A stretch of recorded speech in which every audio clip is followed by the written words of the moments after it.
Hey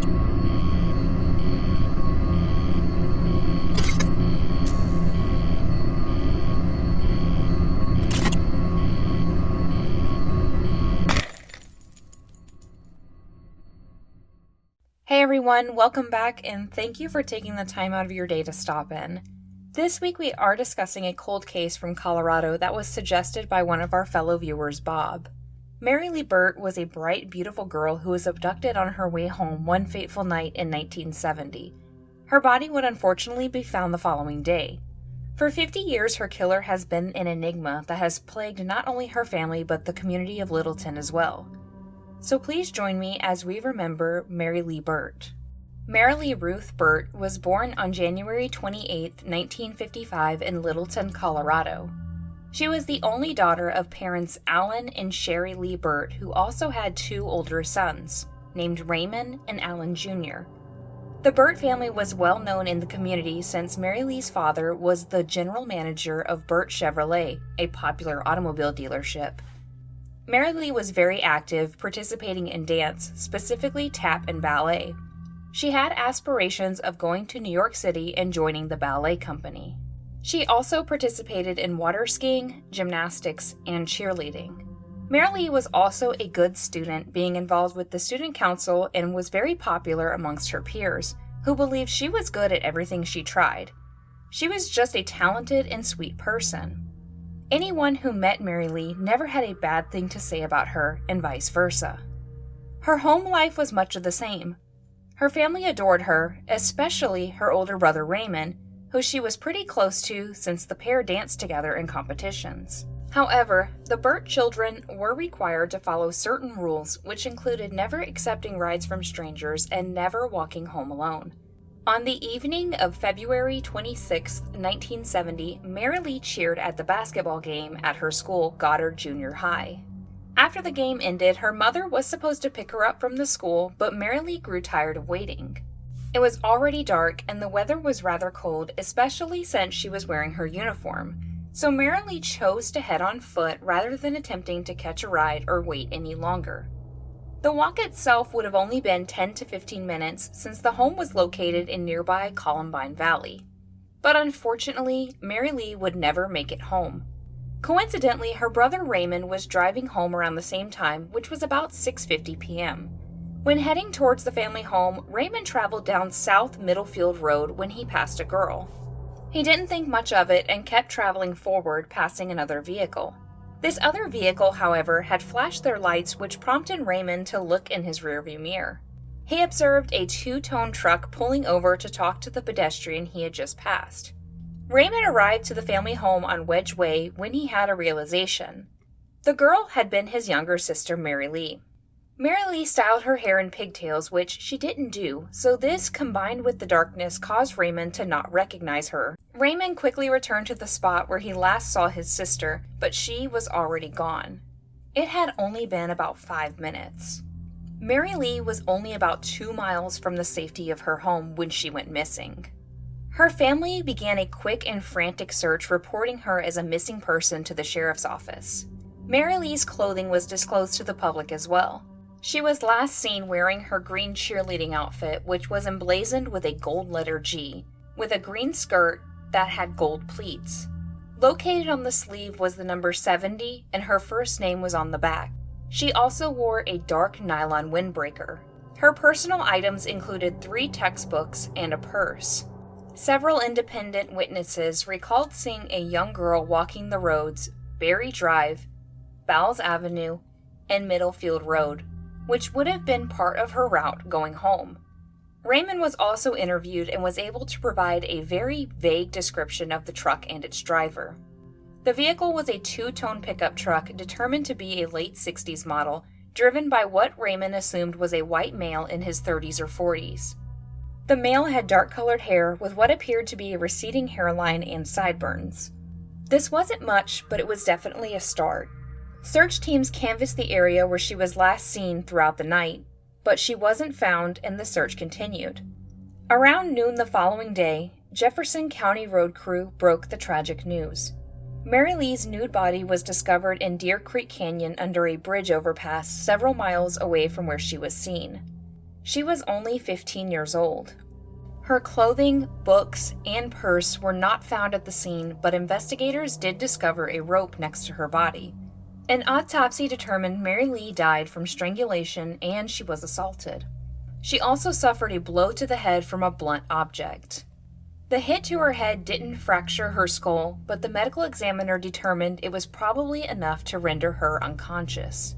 From the rope, police were able to extract a hair from what they assumed was the assailant. The news of Marilee's death rocked the community and became a reminder that they were not as safe as they once believed. Marilee came from a nice neighborhood, and these things just didn't happen. In an interview, Raymond commented that the kids didn't even really know what crime was until that day.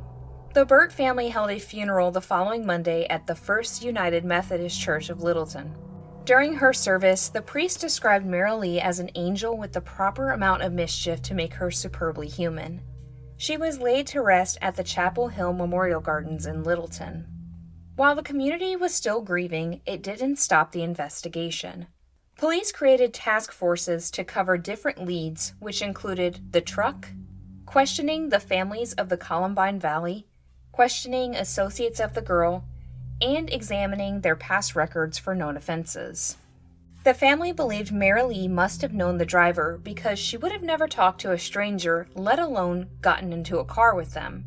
A reward was offered in the sum of $5,000 for any information that would lead to an arrest.